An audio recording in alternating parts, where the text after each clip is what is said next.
Bai, aldez aurretik bai gure dut apurbeta saldu zein den gaurko solasaldi honen helburua, ezta? Eta da, gure gonbidatuen eskutik eta nolabaiteko perspektiba historikoa kontutan edukita, ezagutzea zein izan den eta zein den gure herriko autodeterminazioa lortzeko abertzaleen artean egondako elkarlana eta izandako lankidetza. Eta esan daikegu orain dela 10 urte gitxi gora bera hasi zela ekoizten gaur egungo edo gaur egun indarrean dagoen indarmetaketaren edota abertzen arteko indarmetaketa, ezta? Eta zentzu horretan pauso garrantzitsuak hasi gintzen emoten, alderdi bakoitza bere barneko hausnarketa egin zauen eta batez be, sasoi hartako egoera politikoa gainditzeko asmoz eta batez be gu herri moduen bultzatzeko, ezta? Eta prozesu guzti horretatik hainbat akordio burutu ziren, besteak beste, hor dekogu 2010ean lortu arte akordioa, ez da Euskalduna Jauregian egindako akordioa, baina handik eta 4 hilabetera beste akordio garrantzitsu bat sinatu zen, Gernikako akordioa 2010ko irailaren 25ean sinatu zen, eta bertan Euskal Herriko hainbat eragile politiko, gizarte eragile eta sindikalak sinatu zaurien, hainbat konpromiso hartu ziren eta hainbat eskakizun egin ziren akordio horren baitan. Esan dekegu akordio horren baitan bakegintzako gitxienezko oinarrizko printzipioak esartzen zirela, bake prozesurako agian lehenengo pausua izan zala. Eta, Rebeka, ondo baritzuzu, zugatik hasiko naz gaur hitzaldi hau, nirekin badakite zuen neurri handi batean buru belarria aritu zinela akordio hau burutu alizateko. Zein izan zen akordio honen oinarria eta zergatik izan zen beharrezkoa akordio hau? Gernikako akordioa mugarri bat izan zen. Eta guretzako hor bertan bi elementu importante jasotzen ziren. Horregatik Aralarrek beti azpimarratu izan du Gernikako akordioa. Alde batetik alde bakartasuna, unilateralitatea, bakea azkenean kontraprestaziorik gabe lortzen baldin bada, ondoren etorri behar diren bestelako urratsak eskuratzea, erabakitze eskubide autodeterminazioa, azkenean errezagoa izango dalako. Eta bestetik, denborak erakutsi digun bezala, hemen bakea ez delako oparitzen, eta eskuratu egin behar delako. Nahiz eta alde bakartasunak ere bere alde negatiboa daukan, eta koste handiagoa daukan. Eta nolabait, nobedosoa izan zen, ez? Mundu mailan, nazioarte mailan, normalean, beste herrialdetan ez delako bakearen zati. Bakea, oraindik ez da erdietzi.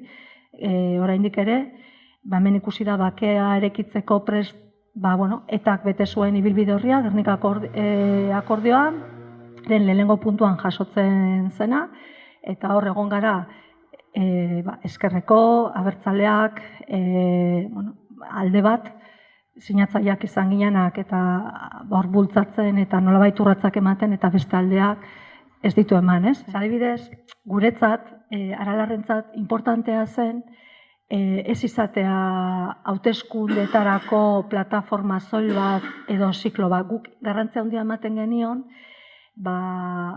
elkarbizitzarako, normalkuntza politikoarako eta bakea erekitzeko oinarriei eta akordioei, ez? Eta akordioa izatea epe luzera begira eta estrategikoa izatea. Ez ginen egon, alde batetik, gure etxe barruan, zelako baldintzak ematen, baina beste aldean ere, ezker abertzale ofizialean ere, bereiek ere zutelako, aldebiko kontu bat izan zen. Baina berehala, danik orduan kanpainan ezagutu nuen Martin Peioia, Gernikako akordiotik eta lehenago ezagutzen nuen,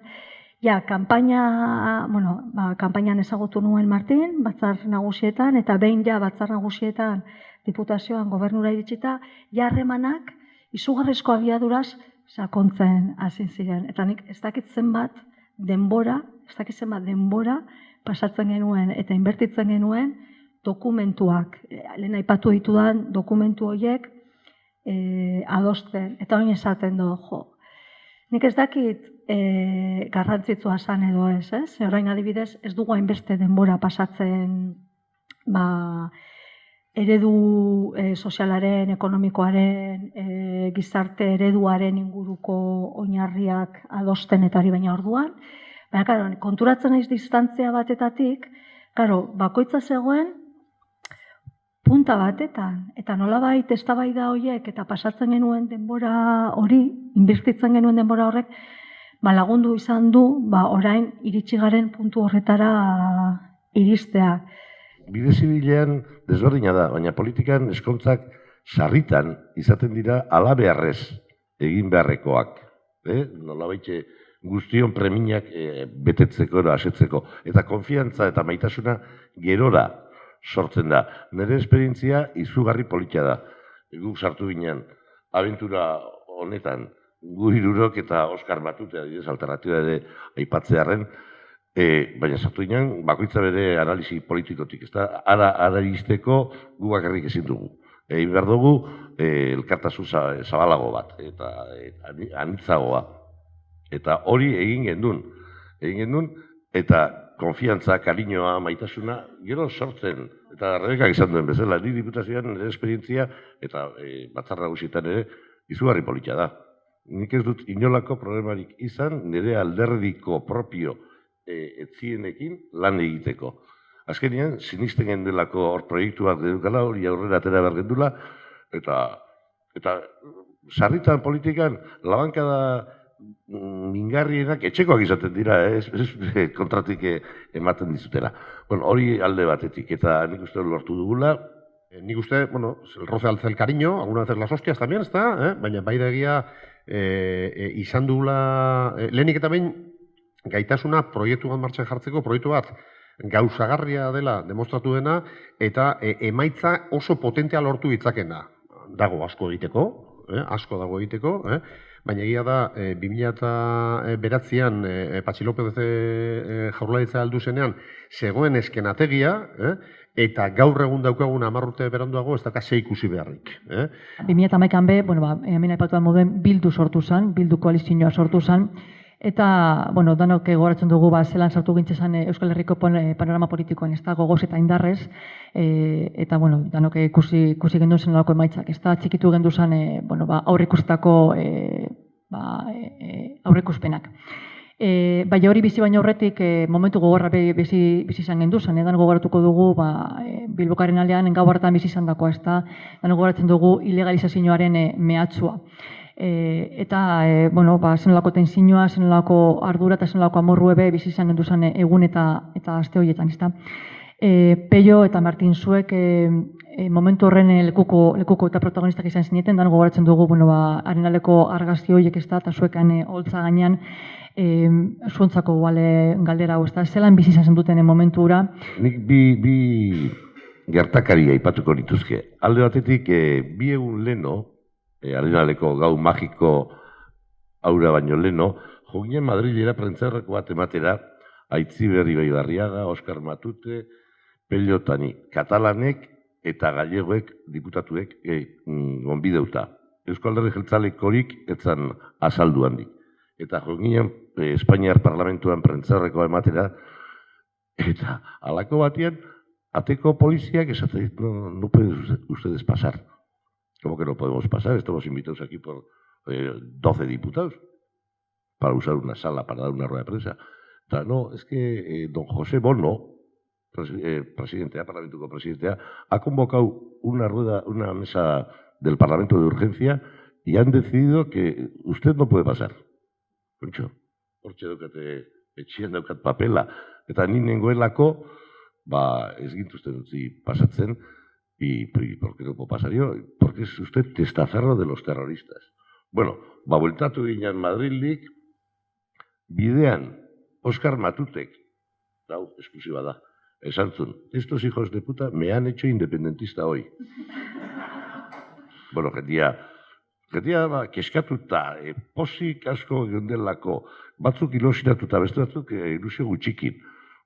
Han egon ginen, han oholtzapian, nekorratzen Pello, Oskar, Aitzibe eta sortzi dogetzi, beste guztia mundu guztia eseritan, Ikerne, Rafa, Edurne, Rufi, hautxe irudiazko etortzen zaizkit. Eta amabiterritan amaitzen zen epea. Ze kampaina hasi behartzun amabitan. Eta 12 eta 25, memoria dena daukat, Rebekak ez dauka horren memoria honik, 12:25. Eta, sare sozialetatik esaten zuten legeztatua ginala, baina ez ginen fidatzen, eta, Pello, hasta que no tenga en la mano el procurador de esto, no vamos a salir. eta 12 eta 25etan ja tengo el papel en la mano la sentencia. Eta 6-5, 6 magistratu alde eta 5 kontra. Eta, bueno, legala ginen. Eta igo ginen holtzara, laurok, eta nik uste dut, momentu hartan, ez pajatan infartorik emon, ez jatela emongo urte luzeetan, Bi egun lehen hau joan ginen kongresura Madrilera furgoneta baten, eta gelditu ginen Gasteiz kanpoaldean, bertako variantean dauen gasolindegi batetan, han junta ginen, Oskar eta Itziber Bilbota izetozten, orduan, han junta ginen, eta beste batzuen artean, gero gurekin ez datorri, Asier Arraiz bertan zauen, eta esan genuen da zeuden. Esto no puede ser, no podemos permitir eso, porque Baganek ixen Madrilera joan, hacer rueda de prensa en un rueda de prensa, eso tendría el recorrido que tenía, tenemos que hacer alguna cosa. Eta bertan kafetegian geundela, esan genuen, tenemos que hacer una sentada, tenemos que hacer alguna cosa, tenemos que estar, eta bertan, 10 minututan, furgoneta hartu baino lehen, izan zen, bueno, hau ingo dugu, bestia, hasiera baten planteuta egunken, sentada egitea, Moyua plazan. Moyua plazan, enfrente del gobierno civil, eta azkenean modifikau izan hori, Moyua plaza da errepidez inguratuta daunez, hor arazo bat eulekin, da orduan arenalera, baina hasiera batean plantatzen zan, y no nos levantamos hasta que nos digan que sí. Gero pasau zen hori, Madrilera joan ginela, ya aventuraban que, porque por la radio nos decían, ¿verdad? No, viene Garitano, no sé qué, no sé cuántos, estos cabrones ya están diciendo que vengo yo, no me van a dejar entrar, o sea, efectivamente, no nos dejaban entrar. Eta gero zauen, planifikauta zauen, bueno, Madrilera joan, prentzaurreko egin, eta bueltan, Euskal Herriko 4 hiriburutan, konzentrazio bat egingo zala. Ni Bilbora joan nintzen, Matute baita, eta zu Donostia joan ginen. Bilbon, hain zan jendetza urbildu zana, ez zalain konzentrazioa, manifestazioa izan. Eta ia ikusten genuen, esto está cogiendo, eta oso, handi bi egunetara izan zanean, ia sentadarenak manifestazio batekin izan zen, Gran Biatik, eta izan zen zoragarrixa, azken momentuan amabixak, guk zurmurru asko entzuten genitun, ¿verdad? No, que Rubalcaba dice que sí seréis, que seréis legales, que no sé qué, horrela. Eta, hori aurretik ere kriston lan nahi jaz, honek ilegalizatzen nahi zituzten zerrendak, osuak, eta atzera, modu baten argudio nabarmenena izan zen, para no ez emuteko arrazoia, ero ez ilegalizatzeko izan zen, kasu horretan, ilegalizatzen nahi zituzten asko zialako personas ilegales, o sea, no podían estar personas que habían participado, habían apoyado otras plataformas, eta kasu konkretu bat, plataforma bat ezkerra Abertzalea sortutako esan, Demokrazia 3 milioi. Demokrazia 3 milioiko, orduan, etzen ez alderdia plataforma zenez, bizagun jende askon babesa sinaduraz. Eta hor pasau zen esan, eako jende askok babestu zituela plataforma horrei, entonces el argumento de que, aquí hay gente que no concuerda con lo que vosotros estáis planteando, eta bueno, queda igual, porque políticamente si hubiera sido otra la composición del Constitucional, pues hubieran dado la vuelta, baina egisa da, ya entzuten genituna, que parece ser que sí, Martinek ondo esan bezala, sare sozialetan ja, que sí, jendia azarratuta urbiltzen zan, segaitik ez tozu ezer esaten. Eta gu geunkan teléfono directo con la secretaria del Tribunal Constitucional. Todos los jueces, todos los magistrados estaban en una sala, separados. Afaltzen, baina, eta idazkari esan kanpuan, orduan, honek dirudienez ja, erabakitza hartuta eukien, eta guk, idazkari esakin, pero dinos algo. No puedo decir. Pero, si en las redes sociales están diciendo, y los medios de comunicación, esos son los propios magistrados que lo que están haciendo es, desde dentro, están largando a los diferentes periodistas, a los contactos que tienen. Pero yo no puedo decir... Afarixa enkargatu izan. Eta sartu zotzien Afarixa salara, eta guz zain, amabixak pasauta, erak erabaki sartuta, eta afaltzen, ricamente. Edabideak ataratzen, eta gure jentia sartuta, zentzuten zauen, que sí, baina guk izan genuken konstantzia ofizialik, ¿verdad? Izan zen, hasta el último momento, eta hori izan zen... Gutariko askok ez genuen aukerarik izan biltzarroietan bertatik bertara jarraitzeko, baina zuekan bertan egon zineten bairurak ezta. Zer suposatu zauen Euskal Herrirako eta zer lanoko balorazio egiten duzue han landutakoaren inguruan? azkenean izan zen, eta borroka armatua usteko estenifikazio bat izan zen. Oso hunkigarria, nire ustez oso momentu importantea. Guk agian, igual, naturaltasunez eta normaltasunez hartu genuen, baina oso importantea izan zen, naiz eta Jaurlaritza ez egon beharko litzateken mailan, gogoratu behar dugu Patxi López trenian, harrapatu zotzala nun zagoen, Estatu Batuetan edo Estatu Batuetan, bai, hori da. Eta nazioartera begira ere, hori ez, izan zen, azkenean guk bagenekigun gu horrez, laguntzera, nolabait, bide akonpainamentu hori egitera gindoa zela, negoziatzen egon ziren ibilbide horri babesa emateko, eta oso importantea zen.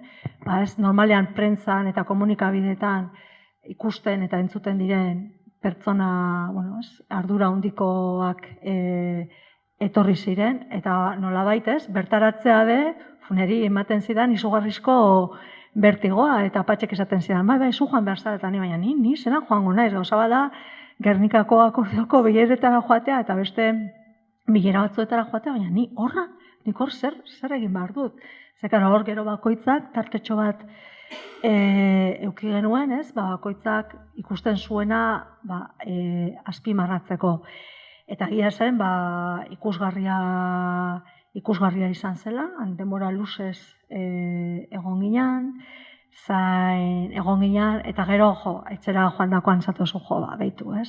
Euskal Herriko historian zeune importantea, gero 2017an, apirilak 8an, joan ginean danok, Baionara, bakearen artisauak, eta hor, ez? Etxegaraek, elkargoko lehendakariak, jokatzen daban papera, ez bakarrik bakegintzari begira, euskarari begira ere, korrikan, beti dago hor, beti ordezkaritza dago hor, beti babesa ematen, orduan ere nazioarteko arduradunak eskatu zuten bilera bateratu bat egitea, eta estenifikazio bateratu bat egitea Urkullu, Barkos eta Etxegarai, eta ikusi zein izan zen desberdintasuna, ez? Gauza batean bat egiten dute Rebekaekin, nik ere bertigo handiarekin. Egia da, batzutan sensazioa izan dela, gure herri txikia hau, gure herri txiki honek dituen arazoak, mundu mailan, simpatia toki askotan bai, baina ardura bigarren maila bateko, eta lehenik eta behin harridura ikusten abenean horrelako gaitasuna eta jakinduria zeukan pertsona, Brian Currin bat, baina Jonathan Powell egon zen bigarren maila baten, baina ez zan izan figurante bakarra, Jonathan Powellek ere lan egin jauen ere, eta konturatzen zarenean nola, pertsona batzuk beraien esperientzietatik ikasitea lagundu nahi dauen bertako arazoak konpontzeko. Arazo bat, guretzat gatazka konpontzeko bide bat, igual egokixena ez da nahi zen, nazioarteko eragile honek esaten zauen mundu mailan ez zauela beste esperientziarik nun talde armatu batek prestutasun osoa dauka armak entregatzeko eta horretarako eseritzea eskatzen du eta parean egon beharko lukeen interesatu nagusiena gobernuak ez du nahi. Eta hala ere, batzuetan etxetik, Euskal Herritik egiten den irakurketa negatiboa da, zentzu horretan, alde bakartasunak ekartzen duena da, arrisku batzuk, ero ez da, igual kontraprestaziorik ez dela egoten gutxienez epe laburrean ez dagoela, eta horrek kritikak sortzen ditu, baina jakin dezagun gauza bat, Euskal Herriko prozesua, bake prozesuak, eta izan duen ezaugarri propioak, une honetan, eredu bezala jarraitzen da beste toki batzuetan. Zergatik, demostratu da, parean dagoena gobernuak ez duenean nahi ere, badagoela aukera egiteko. Alde bakartasunaren bitartez. Iparraldetik, xapo da Etxegarai lehendakariak, eta zinietzako, Urkullu esaten zuen lehendakari bakarra zegoela bera zela, eta Etxegarai ez da mankomunidade bateko presidente bakarra zela, banietzako, para ser presidente de una mancomunidad, está actuando como un lehendakari. Niri tokatu zitzaidan ohorea batzar hori presiditzeko, ez da? Eta, guk bagenik igun horretik, zer zetorren, ze zan eta ze etorriko zan. hori sekreto bat guretzako, zeren gauza hauek izaten dira, azkenean, eszenifikazio bat, baina atzetik lan asko dago, eta inork ez du salto egiten jakibarik urik dagoen piztiran ere ez. Niretzako emozionantea zen, eta pentsatzen nuen, Martin, berrarako zemia, hemen traje handi batekin, kofianan jasotzen Frankoren jauregian, aieteko jauregian, eta zetorren bagenik une historiko bat, protagonista, une historiko bat ere, eta horrek, bertigo bizkate bat egizu. Eta niak horratzen dintzen, nire amaz eta nire aitaz eta esaten hon. Hale ze pentsatuko dabe gaur gabian, teleberri ipini, eta bere zemetxua, ez horren zemetxua, baina, tipo beltz txiki batekin, eskua emoten, eta onuko presidente izan den eta. Patxo Lópezek nahi zuen, jun.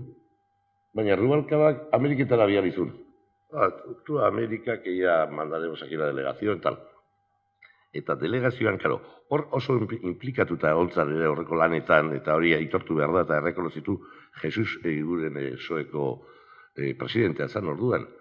Eta Jesusek, nik estiman daukat, ez dute eskutako hori. Nik uste dute kompromiso personala hartu duela prozesu guzti honetan, guzti egin dela asko sufritu duela, eta arek, esatzu, ni presidentea naiz, eta ni jungo naiz, aietera. Eta Rubalcabak esan zion, bai, jungo zara, Ermuako alkatarekin, Carlos Totorika. Hau da, prozesu guzti honen etxairik porrokatunarekin. Eta gainera, hitz egingo du Totorikak. Jesus eguren oso disgustatuta zegoen, baina nahi zuen egon, eta tragatu egin behar izan zuen, eta Totorikarekin jun.